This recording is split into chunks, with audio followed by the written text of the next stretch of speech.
जय श्री राम। सियाबल रामचंद्र भगवान की जय। रामाय रामभद्राय रामचंद्राय वेदसे रघुनाथाय नाथाय सीताय पतये नमः। आइए भगवान श्री राम की मंगल में स्तुति करते हैं, पश्चात आज के प्रसंग में प्रवेश करेंगे। भजे विशेष सुंदरम समस्त पाप खंडनम स्वभक्ति चित्तरंजनम सदैव राममद्वयम्। भजे विशेष सुंदरम समस्त पाप खंडनम स्वभक्ति चित्तरंजनम सदैव राममद्वयम्। जटाकलाप शोभितं समस्त पापनाशनं स्वभक्ति भीतिभञ्जनं भजेह राममद्वयम्। भजे विशेष सुंदरं समस्त पापखण्डनं स्वभक्ति चित्तरंजनं सदैव राममद्वयम्। निजस्वरूप बोधकं कृपाकरं भवापहं समं शिवं निरञ्जनं भजेह राममद्वयम्। भजे विशेष सुंदरं समस्त पापखण्डनं जटाकलाप शोभितं सदैव राममद्वयम्। सपञ्चक सप्रञ्चकल्पितं यमानरूपं वास्तकं स्वपञ्चकल्पितं यनामरूपमष्टवाष्टकम्। निराकृतिं निरामयं भजेह राममद्वयम्। भजे विशेष सुंदरं समस्त पापखण्डनं स्वभक्ति चित्तरंजनं सदैव राममद्वयम्। निष्प्रञ्च निर्विकल्पमं निर्मलं निरामयम् चिदेकरूप सन्ततं भजेह राममद्वयम्। चिदेकरूप सन्ततं भजेह राममद्वयम्। भजे विशेष सुंदरं समस्त पापखण्डनं स्वभक्ति चित्तरंजनं सदैव राममद्वयम्। भवाब्धिपोतरूपकं यशेषदेहकल्पितं गुणाकरं कृपाकरं भजेह राममद्वयम्। भजेह राममद्वयम्। भजे विशेष सुंदरं समस्त पापखण्डनं स्वभक्ति चित्तरंजनं सदैव राममद्वयम्। सदैव राममद्वयम्। भवाब्धिपोतरूपकं यशेषदेहकल्पितं गुणाकरं कृपाकरं भजेह राममद्वयम्।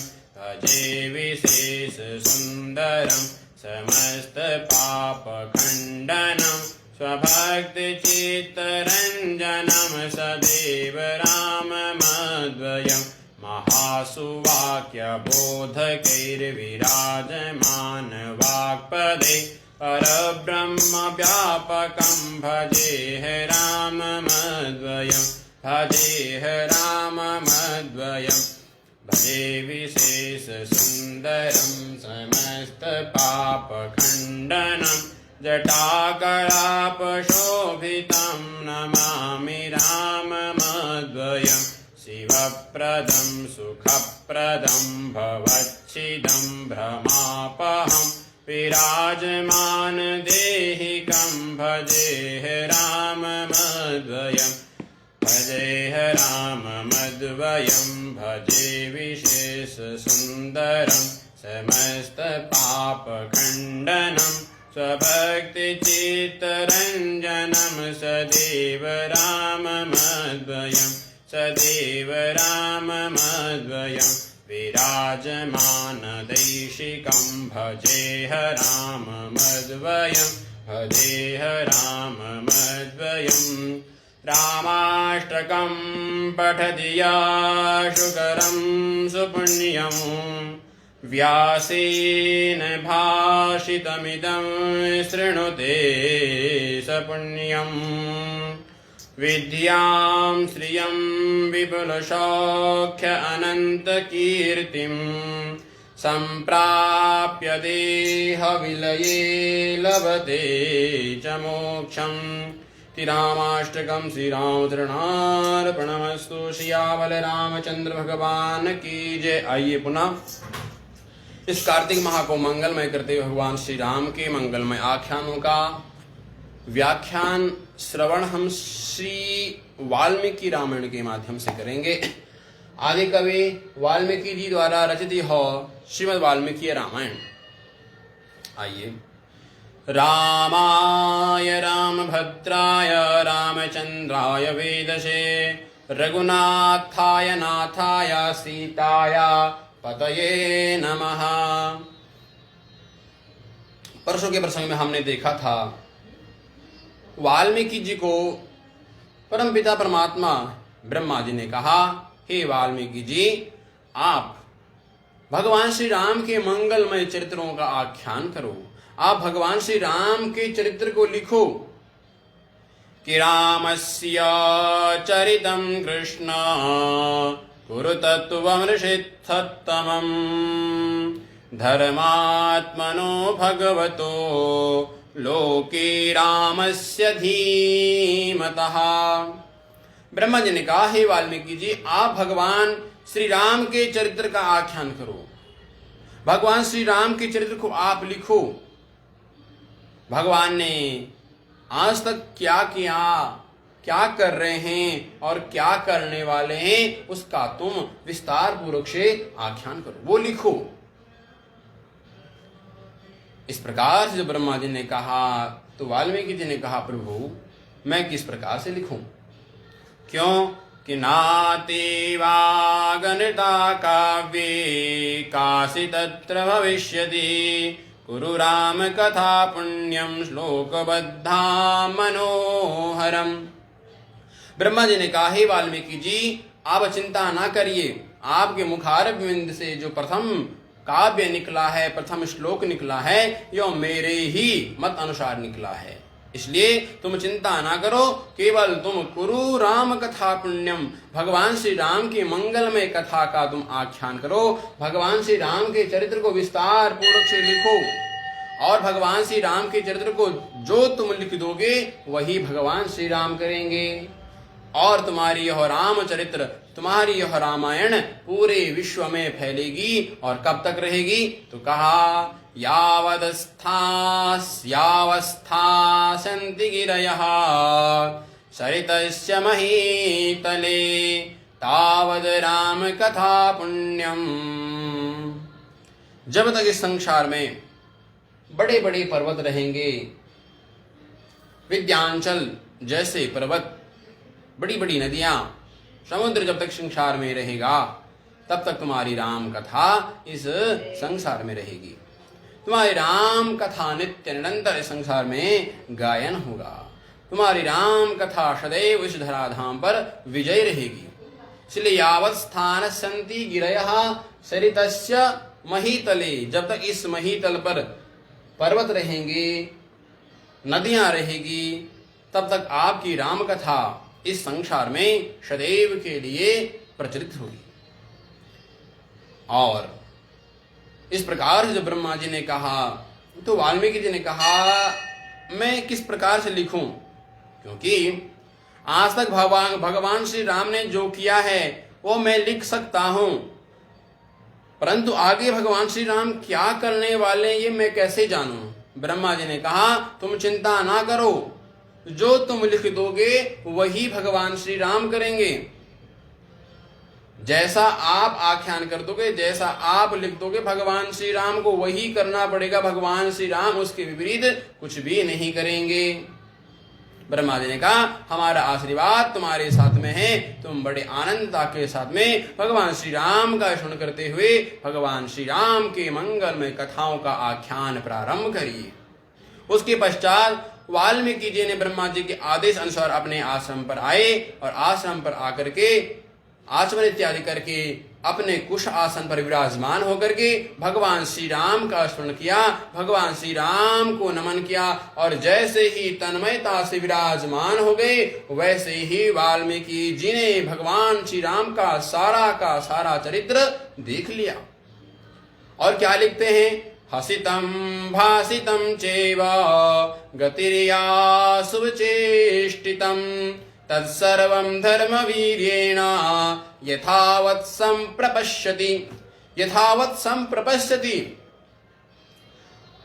इस प्रकार से वाल्मीकि जी ने भगवान श्री राम का चरित्र लिखा कि यम संप्रश्यति, यानी कि जैसे उन्होंने देखा, ध्यानस्थ होकर के जैसे भगवान श्री राम का चरित्र देखा, हसितम भासितम, भगवान श्री राम कैसे हंस रहे हैं, भगवान श्री राम कैसे हंसेंगे, कैसे भगवान श्री राम चल रहे हैं, भगवान किस किस प्रकार से लीलाएं कर रहे हैं। इतना ही नहीं कि तत्सर्वम धर्म, यानी कि रामायण में जितने भी पात्र हैं सभी के सभी का किस प्रकार से उनका जीवन है, वो किस प्रकार से क्या करने वाले हैं, सारा का सारा श्री वाल्मीकि जी ने ध्यानस्थ होकर के देख लिया और अपनी लेखनी के द्वारा संपूर्ण वाल्मीकि रामायण में सबका चरित्र श्री वाल्मीकि जी ने लिख दिया।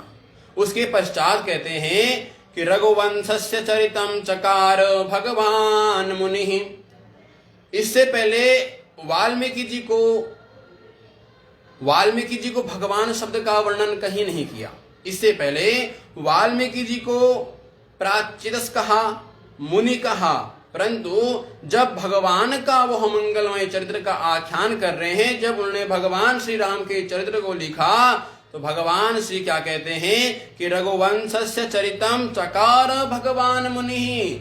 अब ये वाल्मीकि जी नहीं लिख रहे हैं, कौन लिख रहा है? तो भगवान स्वयं लिख रहे हैं, क्योंकि भगवान के चरित्र को भगवान ही लिख सकता है, भगवान के चरित्र को और को ही नहीं लिख सकता है।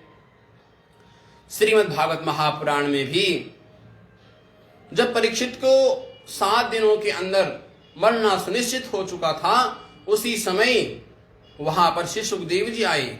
तो सुखदेव जी आए तो ऐसा नहीं लिखा कि सुखदेव जी आए, तो क्या कहा? तत्रात भव भगवान व्यास पुत्रो भू। वहां पर सुखदेव जी नहीं, सुखदेव जी के रूप में स्वयं भगवान आए और फिर सुखदेव जी ने बड़ा मंगलमय उपदेश महाराज परीक्षित को किया। तो उसी प्रकार से यहाँ पर भी भगवान मुनि ही वाल्मीकि जी को मुनि कहा और मुनि के साथ साथ में भगवान कहा। अब एक बड़ी विशेषता यहाँ पर है, मुनि का मतलब क्या होता है? मुनि का तात्पर्य है मननाद, यानी कि जो मंत्रों का मनन करते हैं उनका नाम मुनि है। तो संत महात्मा इस पर चिंतन करते हुए कहते हैं वाल्मीकि जी ने जितना देखा, जिस प्रकार से देखा, सारा का सारा चरित्र लिखा, तो कहते हैं कि वाल्मीकि जी ने रामायण जी की, यानी कि वाल्मीकि रामायण की रचना नहीं, अरे ये तो स्वयं दृष्टा हैं, इन्होंने स्वयं अपनी आंखों से सारा का सारा वृतांत देख लिया, इसलिए कौन है? दृष्टा है। महर्षि वाल्मीकि ने सारा का सारा चरित्र भगवान श्री राम का देख लिया और अपनी लेखनी पे बड़े सुंदरता से लिखा और लिखते लिखते एक दिव्य संहिता का निर्माण हुआ, जिस संहिता में श्री वाल्मीकि जी ने 24 सहस्राणि श्लोकानामुक्तवान् ऋषिः तथा सर्गशतान् 5 षड्काण्डानि तथोत्तरम्। महर्षि वाल्मीकि जी ने 24 सहस्राणि 24,000 श्लोकों की यह मंगलमय संहिता तैयार हो गई। 24,000 श्लोकों की संहिता तैयार हो गई और इसमें तथा सर्ग शतान 500 सर्ग इसमें लिखे और कहते 6 सर्गाणी 6 सर्ग। और 6 सर्ग और 6 सर्ग के साथ में तथोत्तरायण यानी उत्तरकांड। तो जो लोग कहते हैं कि रामायण में 6 कांड हैं और उत्तरकांड तो एक काल्पनिक है, परंतु उत्तरकांड काल्पनिक नहीं है। यहाँ पे स्वयं श्री वेद व्यास जी महाराज और वाल्मीकि जी कहते हैं कि षड्कानि तथोत्तरम, यानी कि 6 कांडों के साथ साथ में 7वां कांड उत्तरकांड भी लिखा गया। अब ये 6 कांड कौन कौन से हैं? तो हमने देखा था जिस प्रकार से रामचरितमानस में गोस्वामी तुलसीदास जी महाराज ने भी 7 कांडों में रामचरित्र का आख्यान किया है, उसी प्रकार से महर्षि वाल्मीकि जी ने भी 7 कांडों में भगवान श्री राम के मंगलमय चरित्र का आख्यान किया। परंतु ये 7 कांड कौन कौन से हैं? कहते हैं पहला कांड बालकांड, रामचरितमानस का भी पहला कांड बालकांड है और वाल्मीकि रामायण का पहला कांड बालकांड। दूसरा अयोध्या कांड, रामचरित में भी अयोध्या कांड और वाल्मीकि में भी अयोध्या कांड। तीसरा अरण्य है दोनों का, और चौथा किष्किंधा है दोनों का। 5वां दोनों का सुंदर कांड है, और 6वां जो है रामचरितमानस का जो 6वां कांड है उसका नाम है लंका कांड। और वाल्मीकि रामायण में लंका कांड को श्री वाल्मीकि जी ने युद्ध कांड के नाम से दिया, तो इसका नाम यहाँ पे युद्ध कांड है। और जो 7वां कांड है यह क्या है? उत्तर कांड है। तो ये उत्तर कांड है और 500 सर्गों में 7 कांडों में और 24,000 श्लोकों की यह मंगलमय संहिता श्री महर्षि वाल्मीकि जी के द्वारा तैयार हुई। अब इसमें वाल्मीकि जी ने लिखा तो मंगलाचरण कहीं नहीं किया। मंगलाचरण वाल्मीकि रामायण में श्री वाल्मीकि जी ने कहीं भी मंगलाचरण नहीं किया। गोस्वामी तुलसीदास जी महाराज ने इतना सारा मंगलाचरण किया है, इतना सारा मंगलाचरण किया है कि किसी ने इतना सारा मंगलाचरण नहीं किया। परंतु महर्षि वाल्मीकि जी ने वाल्मीकि रामायण में वाल्मीकि रामायण में कहीं भी मंगलाचरण नहीं किया। जिस प्रकार से हम देखते हैं श्रीमद् भागवत महापुराण में 3 मंगलाचरण। प्रथम मंगलाचरण श्री वेद व्यास जी का है जन्माद्यस्य, और दूसरा मंगलाचरण धर्म प्रोक्षिता संत महात्मा कहते हैं दूसरा जो मंगलाचरण किया गया यह से सुखदेव जी महाराज का, और तीसरा निगम कल्पतरु यो तीसरा मंगलाचरण है यो श्री सूत जी महाराज के द्वारा। और वाल्मीकि रामायण में तो वाल्मीकि जी ने कहीं मंगलाचरण किया ही नहीं।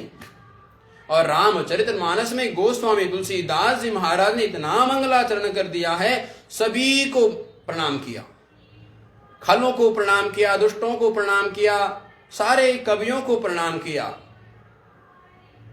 इस प्रकार से ब्रह्मा जी के आदेश अनुसार और अपने तप के द्वारा महर्षि वाल्मीकि जी ने यह मंगलमय संहिता का निर्माण किया। और उसके पश्चात अब वाल्मीकि जी सोचने लगे, भाई मैंने यह रामायण तो लिखी है, भगवान का चरित्र तो मैंने लिखा है, अब ये रामायण क्या है? हमने परसों भी देखा था रामायण क्या है। तो कहते हैं सीताया सरितम महत, महर्षि वाल्मीकि जी कहते हैं सीताया सरितम महत, ये सीता जी का ही चरित्र है। और दूसरा कहते हैं रामस्य अयनम इति रामायणम, राम जी का अयन, अयन का तात्पर्य घर, तो भगवान श्री राम का घर है रामायण, इसलिए राम जी को पाना है तो रामायण को पढ़ो। भगवान श्री राम कहीं नहीं, भगवान श्री राम तो अपनी वांगमय मूर्ति में विराजमान इस रामायण में है। और तीसरा कहते हैं रामः अयते प्राप्यते अनेन इति रामायण, जिसके द्वारा राम जी की प्राप्ति हो जाती है उसे कहते हैं रामायण। अब महर्षि वाल्मीकि जी ने जब यह रामायण की रचना तो कर दी है, अब सोचा इसको मैं किसे पढ़ाऊं, कोई पात्र होना चाहिए, किसी पात्र को मैं इसका अध्ययन कराऊं। इतना सोच ही रहे थे कि चिंतयामास कौन वेता प्रयुंजाई दिदि प्रभु, चिंता तो रहे वाल्मीकि जी कि मैं ये रामचरितमानस, ये भगवान श्री राम का मंगल में आख्यान में किसको पढ़ाऊं, किसी पात्र को पढ़ाना चाहिए। अब चिंतातुर थे। उसी समय क्या हुआ, भगवान श्री राम के पुत्र कुश और लव दोनों ही भगवान श्री वाल्मीकि जी के आश्रम में हैं, और दोनों ही भगवान श्री वाल्मीकि जी के आश्रम में हैं, और वहां पे दोनों क्रीड़ा कर रहे थे, यानी खेल रहे थे। और उसी समय महर्षि वाल्मीकि जी की नजर उन दोनों पर पड़ी। अरे कुशीलवो तु धर्मज्ञो राजपुत्रो यशस्विनो भ्रातरो स्वर संपन्नो दर्शाश्रमवासिनो। जैसे ही महर्षि वाल्मीकि जी ने देखा कुश और लव को, हम कहते हैं कि लव और कुश कहते हैं, परंतु कुशी लवो वाल्मीकि जी कहते हैं कुशी लव, यानी कि बड़े हैं कुश और छोटे हैं लव। अब जैसे ही महर्षि वाल्मीकि जी ने दोनों को देखा तो देखते ही रह गए, यानी कि आत्मना जायते पुत्रः। जैसे कि महर्षि वाल्मीकि जी ने उन दोनों को देखा तो उन दोनों की छवि में उनको साक्षात भगवान श्री राम के दर्शन हुए, और भगवान श्री राम के दर्शन हुए तो महर्षि वाल्मीकि जी कुछ क्षणों तक तो दोनों बालकों को देखते रह गए। और देखते देखते अब महर्षि वाल्मीकि जी के मन में विचार आया कि मैं अब यह मंगलमय चरित्र तो इन दोनों को ही पढ़ाऊंगा। उसके पश्चात महर्षि वाल्मीकि जी ने पाठये गीये च मधुरम प्रमाणे स्त्रिभिरन्वितम जातभि सप्तिभिर्युक्तम तंत्रीलिय समन्वितम। तब महर्षि वाल्मीकि जी ने दोनों बालकों को बुलाया और दोनों बालकों को बिठा करके उन्हें ये मंगलमय ग्रंथ का आख्यान श्रवण कराया और दोनों को पढ़ाया। जब दोनों ने संपूर्ण रामायण को पढ़ लिया, अब जब रामायण को पढ़ लिया तो वाल्मीकि जी बड़े प्रसन्न हुए। महर्षि वाल्मीकि जी ने कहा, हे बालकों, तुमने भगवान श्री राम का मंगलमय चरित्र तो पढ़ लिया है, अब तुम्हारी एक दिन परीक्षा है। अब कैसी परीक्षा है? कहा कि एक दिन हमारे आश्रम में सारे के सारे संत महात्मा आएंगे और सारे संत महात्माओं के सामने तुम्हें यह मंगलमय चरित्र का आख्यान करना है। महर्षि वाल्मीकि जी के आश्रम में सारे के सारे संत महात्मा पधारे, और सारे संत महात्मा जब पधारे तो उन सब के सामने श्री वाल्मीकि जी के आदेश अनुसार लव और कुश ने यह मंगलमय आख्यान प्रारंभ किया। जब दोनों ने यह मंगलमय आख्यान गाया, इतना सुंदर गाया कि सारे मुनियों ने उनकी प्रशंसा की, और सभी मुनि प्रशंसा करते हुए कहते हैं, अहो गीतस्य माधुर्यम श्लोकानां च विशेषतः। आहा, इतना सुंदर इतना मधुर इन बालकों ने गाया है। कितना सुंदर गाया है कि प्रत्यक्षमिव दर्शनात्, इतना सुंदर इन लोगों ने भगवान श्री के मंगलमय आख्यानों का गायन किया है कि प्रत्यक्षमिव दर्शनात्, जैसे कि ये प्रत्यक्ष देख रहे हैं और उसका आख्यान हमारे सामने कर रहे हैं। जब गाया दोनों बालकों ने भगवान के मंगलमय आख्यानों को गाते रहे। सारे संत महात्मा बड़े प्रसन्न हुए, इतने प्रसन्न हो गए, उन्होंने कहा, आज तक तो हमने भगवान श्री राम की कथा कभी इतने विस्तार से नहीं सुनी थी। अरे छोटे छोटे ऋषि बालकों ने इतने सुंदर से भगवान श्री राम की कथा हमें सुनाई है, हम तो बड़े प्रसन्न हुए। अब संत महात्मा प्रसन्न हुए। अभी जो संत महात्मा हैं ये सारे विरक्ति हैं। अभी कैसे विरक्त हैं? इस प्रकार के विरक्त हैं कि इनके पास में कुछ नहीं है। आजकल भी संत महात्मा हैं, परंतु कैसे हैं? आजकल तो केवल संत के नाम पर ठगा जा रहा है संसार को। अब जब इन दोनों ने कथाएं सुनाई तो सारे संत महात्माओं ने कहा, इन्होंने हमें भगवान की मंगलमय कथा सुनाई है, तो अब हमें इसके बदले में इन्हें कुछ ना कुछ तो देना ही चाहिए। अब क्या देना चाहिए? ये हमारा सनातन धर्म है ना, ये परोपकार के लिए है। और जब हम किसी से कुछ लेते हैं तो उसके बदले में कुछ ना कुछ देना चाहिए। इसलिए हमारे सनातन संस्कृति में वृक्षों की पूजा भी होती है, नदियों की पूजा होती है, गौ माता की पूजा होती है, भूमि की पूजा, आकाश की पूजा, पर्वतों की पूजा, सभी की पूजा होती। क्यों? क्योंकि इनसे हम जो लेते हैं, इनके द्वारा ही तो हमारा जीवन चलता है। इसलिए जिससे हम किंचित मात्र कुछ भी लेते हैं तो उनके लिए कुछ ना कुछ तो देना ही चाहिए, नहीं तो हम इस ऋण से मुक्त नहीं होते हैं। पितृ ऋण, देव ऋण, ऋषि ऋण, इन ऋणों से मुक्त होना है तो अपने जीवन में धर्म और दान भी करते रहना चाहिए। इसलिए सर्वप्रथम जब हम प्रातः काल उठते हैं तो प्रातः काल उठते क्या, करागरे वसते लक्ष्मी, कर मध्य सरस्वती, कर मूले स्तो ब्रह्मा, प्रभाते कर दर्शनम। पहले उठते ही अपने हाथ में देख करके उस पूर्ण तत्व परमात्मा को ध्यान करते हैं। इस परमात्मा का हम ध्यान करते हैं, प्रभु हम तो इस घोर निंद्रा में सोए हुए थे, परंतु आज आपके कारण ही हम जगे।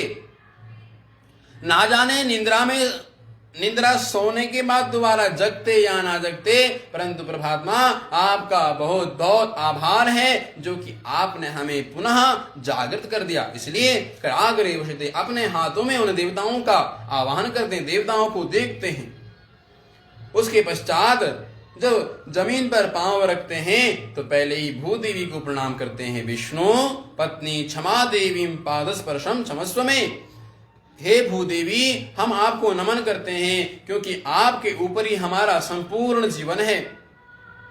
दिन से लेकर के रात तक हम आपके ऊपर ही आघात करते रहते हैं। माँ हमें जैसे भी हैं परंतु आपके ही हैं। कुपुत्रो जायेत क्वचित कुमाता न भवति। इस प्रकार से उस भूदेवी को प्रणाम। फिर आगे चल करके इस शरीर के द्वारा हमें उस पूर्ण तत्व परमात्मा को ध्यान करना है, उस पूर्ण तत्व परमात्मा को प्राप्त करना है, इसलिए इस शरीर को भी प्रक्षालन करते हैं। यहां तक कि सबकी पूजा होती है, कुत्ते की पूजा होती है। अब कुत्ते की पूजा भी होती है तो कुत्ते में लोग कहते हैं कि भाई ये भैरव देव का वाहन है, और जो भगवान श्री कृष्ण के भक्त हैं वैष्णव जन वो कहते हैं अरे वो साक्षात हमारे विट्ठल हैं, विट्ठल जी का दर्शन उसमें करते हैं। तो यही सनातन धर्म है। अब यहां पर जब सारे संतों को यो मंगलमय कथा का आख्यान सुनाया और जब ये कथा का आख्यान लव और कुश के द्वारा समस्त संत महात्माओं को सुनाई दिया तो संत महात्मा बड़े प्रसन्न हुए, और इतने प्रसन्न हो गए उन्होंने कहा कुछ ना कुछ तो देना चाहिए। अब इन मुनियों के पास कुछ है नहीं, अब क्या था, तो जो जिसके पास है वो दे दिया। के कुठारम परो मुनि, एक मुनि के पास कुठार कुलाड़ी। अब ये जा रहे थे लकड़ी काटने के लिए वन में। अब जैसे जंगल में लकड़ी काटने के लिए जा रहे थे, देखा कि महर्षि वाल्मीकि जी के आश्रम में मंगलमय कथा चल रही है, तो आश्रम में आकर के बैठ गए और जब कथा सुनी इतने प्रसन्न हो गए कि अपने कुलाड़ी ला करके ही व्यासपीठ पर चढ़ा दी। एक मुनि ने क्या किया, कश्चित कमंडलुम प्रादात। एक महात्मा ने क्या किया, देखा इन्होंने हमें बड़ी सुंदर कथा सुनाई है, हमारे पास देने के लिए कुछ नहीं है, तो उन्होंने आकर के अपना कमंडलू ही व्यासपीठ पर चढ़ा दिया और कहा हे बालको तुमने इतनी अद्भुत भगवान की कथा सुनाई है, ये लो ये कमंडलू हम आपको देते हैं। जो कि संत महात्मा कभी अपना कमंडलू किसी को देते नहीं है, परंतु प्रसन्न हो गए और अपना कमंडलू भी प्रदान कर दिया। एक संत ने क्या किया कि जया बंधन, अब उनकी बड़ी जटा बंधन। अब एक संत की बड़ी बड़ी जटाएं थीं और जटा को बांधने के लिए उनके पास एक केले का धागा, आज की भाषा में कहे तो हेयरबैंड। महर्षि ने वो धागा निकाला और वही धागा निकाल करके व्यासपीठ पर अर्पण कर दिया।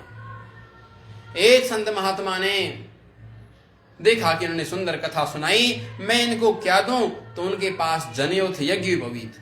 कहा हे ब्रह्म ऋषियों, हे ब्रह्म कुमारो, तुमने बड़ी सुंदर कथा सुनाई है, तो ये लो ये जनेऊ है, इस जनेऊ को तुम ले लो और पर्व आने पर इसका तुम क्या करना, धारण करना। जब तुम्हारा यज्ञोपवीत खंडित हो जाएगा तब इस यज्ञोपवीत को तुम धारण करना।